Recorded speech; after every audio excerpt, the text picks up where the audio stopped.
Hello everyone, अस्सलाम वालेकुम। Welcome back to my YouTube channel Anuj Mehndi. कैसे हैं आप सब? उम्मीद करती हूँ कि आप सब खैरियत से होंगे और अल्हम्दुलिल्लाह आपकी दुआ से मैं भी बिल्कुल ठीक ठाक हूँ। आज आप लोगों के लिए बहुत ही खूबसूरत सा मैं छोटे से हाथ के लिए चुन्नू मुन्नू सा मेहंदी डिज़ाइन लेके आई हूँ। उम्मीद करती हूँ कि ये आपको बहुत अच्छा लगेगा।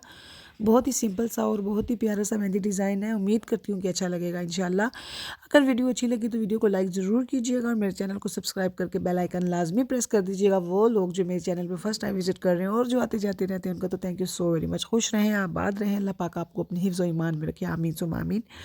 इसी तरह की और प्यारे प्यारे मेहंदी डिज़ाइन देखने के लिए मेरे चैनल को सब्सक्राइब करें और फ्रेंड्स एंड फैमिली में लाजमी शेयर करें ताकि सब इतने प्यारे प्यारे मेहंदी डिज़ाइन देख सकें।